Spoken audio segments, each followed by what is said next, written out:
as an organization, a board more than likely will grow. So, thank you all. I want to say that first. First of all, I want to give y'all an introduction as to why the Metropolis was started. It wasn't just something arbitrarily pulled out of the air that Kim just thought, I'm going to start this business. Or, first of all, I've been a counselor for several years, marriage and family therapist. That's what I've been doing. My degree is in Christian counseling with emphasis in psychology. I've counseled at a local assembly for several years. And in counseling women and children, I found that they have so much of a hard time transitioning from being like homeless or even living in battered shelters to finding a home after they're released. So to fill in the gap, because we all are aware that you know how the housing and urban development, the housing authority, they're so backlogged. You know, they have a whole list. So there'll be years getting everybody in. So to fill in the gap and to kind of help out with that, the Metropolis was started. And so what we do is we try and help battered women and children. We want to be and will be a one-stop and shop, meaning this. We want to clothe them from the inside out, meaning we want to counsel them. We want to provide them with natural, tangible clothing, shoes. With the help of other agencies, we will network with other agencies. We'll network with McDonald House and, different, because we want to effectively provide them with the counseling, the clothing, the food. Also, we want to purchase some of those foreclosed homes. So as they're transitioning, we help them get into those homes so that they can get back on their feet all the way around. So that's why we want to call it a one-stop and shop. I understand that this won't happen overnight. However, I'm in it for the long haul because I believe in the mission and its purpose. So that's just a little background of why it was started. In 2010, I applied for and received tax-exempt not-for-profit status on a federal level.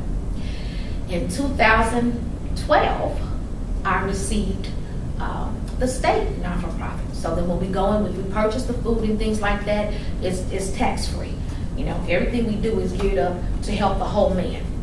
Our motto is building stronger communities, one family at a time.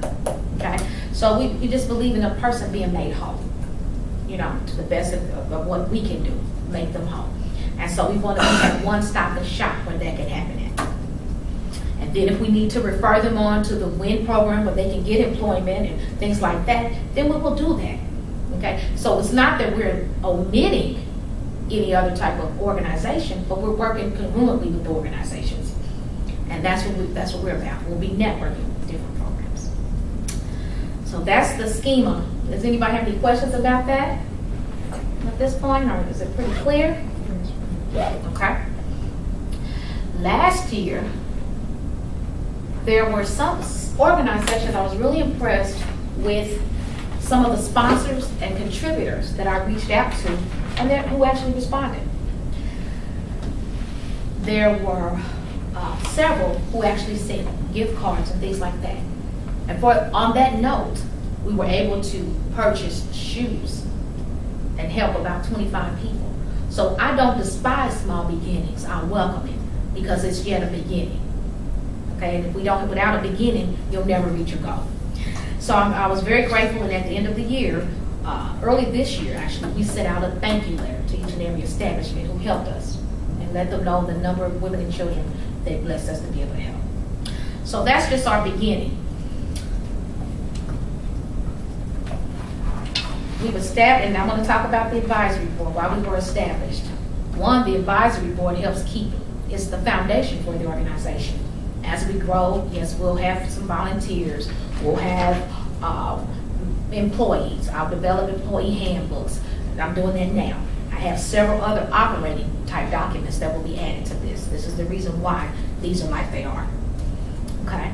Non-discriminatory policy. So we have all of those type of documents that I will be implementing in here. Some of those are not here today, but they will be. And I already have them completed. But the advisory board serves a very important role. I don't want people, I think sometimes it's misconstrued. Well, I'm not getting any money, but yet you're serving a very crucial and vital purpose. So I don't want it to be misconstrued, okay? One, you're helping keep me with checks and balances. Okay, Kim, maybe we should do this. Two is better than one. You're helping me to be able to brainstorm as to, okay, this is what we can do. Maybe we can maneuver here and get our funding, or, you know, maybe so I appreciate the input. I value it, and I need that. Okay? So I want you all to know how seriously I take this. I do not believe in wasting time, and I'm pretty no nonsense when it comes to business. I really am. I believe in this mission, and this is something I believe that was given to me for a purpose. It's not by chance that this was developed. So I appreciate the advisory board, and I believe that you all are here for a crucial purpose. You all serve as checks and balances for me, and I believe that's the main thing. Because if the head falls, everything falls. So I appreciate that so much. All right, we're going to talk about some of the things in the books just briefly. I'm just going to go over what we have here. Before we do that, I want to know, does anybody have questions? If you have questions, let me know at any time. This is just a directory of the documents. Was that above? You can have it. This is a directory of documents, I'm sorry. And it outlines some of the things some of the responsibilities that I hold, some of the responsibilities that you all will hold, some of the things that whistleblower policies, things that will have to be implemented and actually put up once we establish a business. I mean, once we have the actual physical locale, once we actually have that. And it's important that the board understand these things, because we'll be held liable for some things. And I want us to understand the seriousness, especially having worked. Most of us have worked in the corporate sector, and we understand when there's discrimination or when there's things that maybe, you know, you have that gut feeling that something's not right. Okay, so we want to talk about some of the documents. The first document is an outline, a summary of what the Metropolis is about, what some of our missions and goals are. You know, without a vision, the people perish. You can't start an organization without a business. The second document is articles of organization that we had to create in order to obtain the status, not-for-profit status, or even to be considered tax exempt. So this had to go to the federal government, and it's on file with them. So they'll know. They always want to keep a record of who's liable and who's responsible. That would be me. And you all are held responsible for keeping me responsible. And then the next document is an outline of the bylaws. It gives some of the members who's on the board, okay, and what their positions are. It tells what terms you all will serve, how many. Normally it's 2 for 4 years. You may then be able to serve in another capacity. But that capacity that you're in now, you can serve 2 terms, which would be which will be 2 years per term, which totals 4 years. And it just gives you information on how, you know, how members are selected, the different meeting times, which have been changed. So you can pencil that in. And actually, it may not even be this time every time. You know what I mean? Every time we have a meeting. But it will more than likely be on a Saturday. But it will be April, August, and December, just as it is listed there.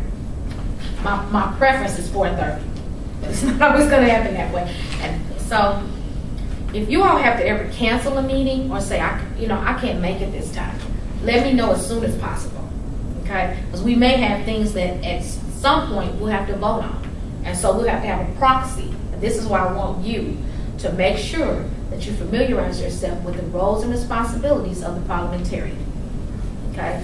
Because it's not just, well, the meeting is about to begin and the meeting is ended. You do have some definite roles. I've served as a parliamentarian, and so you do have some definite roles that you have to be responsible for. And so I want you to look at Robert's Rules of Order and find out what those roles are. But sometimes also I want to tell y'all that we will have visitors sometimes, people who will come and sit in. There's individuals who I actually deal with who are not actually on the board, but they're familiar with the establishment and what it stands for, and sometimes they want to come in and sit in on the meetings. And it's important because these are people who help us get funded. So I welcome that. Okay. And this goes on to tell us about sometimes we'll have special meetings, and talks a little bit about voting link and it tells you some things about conflict of interest. Anything that talks about conflict of interest in the documents that I've given you, please read it. Because there could be certain conflict of interest if you've been on the board here and working for an establishment that's giving funding constantly or support. So it just depends on what it is. If you think there is a conflict of interest, please contact me, because I need to know, and then we need to look into it. And I'll look into it. And like I said, I have other sources who will help me look into it to find out if that is a possible conflict of interest that exists. Okay? Any questions? I see your eyes getting big, that's why I asked that. The next document is succession planning. The first thing a funder wants to know, if I give you some money, Lee, I want to know that you're going to be responsible with that money. If something happens to you, I want to know what's going to happen to my money. I've given this person XYZ dollars for this establishment, and you mean she stepped down from I stepped down from being the co-chair? Was the money okay? She's in the hospital. So there are things that the funder wants to know. And this succession planning, I want each and every one of you to be familiar with, because it outlines what happens if I get ill, if I'm no longer on the board, and eventually I won't be on the board, honestly. I will be the executive director, but I won't be the co-chair. Because as we grow, I want to step down. I want to be able to be just in the forefront running things. Okay? I want that. And eventually it's going to have to be that way. Changing of the guards. It goes into talking about the succession planning, compensation, and communication plan, cross-training. And some of these things are things that any person who's starting an establishment from grassroots, they have to think and look futuristically. You can't just look at the here and now. You will never grow. You'll never be able to compete with your competitors, ever, if you don't think futuristically. And so that's what this succession planning basically is about. It goes into financial considerations. So it will behoove y'all to make sure you read that. Make sure you read that. And then the next document is strategic planning. What's your plan? Who was that? Fred Flintstone said, what's your angle? What are you going to do? What are you planning to do with the business? You know, who are you marketing? Who are you targeting? You know? And so these are the things. What's your goals? And so these are the things that this document specifically outlines and tells not only us as board members, but it tells our funders, our sponsors. It tells them, this is what we plan to do. This is what your funding is going toward. It's going for good use. It's going for this and that. And so these documents, many of them I have to submit to other organizations, and I'm going to cover some of that in a minute also. It talks about financial resources, you know, throughout the fiscal year. So make sure before the next meeting you have read the strategic planning and the succession planning. Make sure you cover that. Do we have any questions thus far? Okay. The next document is a contact list. It outlines, as you can see, all of the board of directors' roles, and how to contact them. You may need to contact someone and say, hey, we're not having a meeting, you know, this time around, or did you know, Kim's out of town, or whatever. But I'll probably advise you that. But if it's an emergency, then chances are Brittany, the secretary, will be contacting everybody saying, hey, this is what's going on. The next document is the board member contract. It's a copy of it, and I have the same contract that I'm asking you all to sign. I want you all to read it. Don't sign anything without reading it. I never encourage anybody to do that. And the reason why is because I don't want anybody, for any reason, to be on the board and try to sue the Metropolis for the money that it will have. Does anybody have? And just read it. So by the next meeting, this is another document I want you all to have read. And if you have questions, let me know. Okay? Because then I want it signed, and then I will keep it in my file. Questions? Okay? The next documents are just outlines or bios of everybody. Your chair, Kevin Britton Sr., your co-chair, KImberly Britton, and then Cynthia Briggs, who is the treasurer, and then Brittany Roberts, who is the secretary, and then last but not least, Lee Gibson, my parliamentarian. And so it just outlines so you can kind of familiarize yourself with what everybody's roles and responsibilities are. And those are the next section outlines the job description. This is what will be expected of you in your respective position.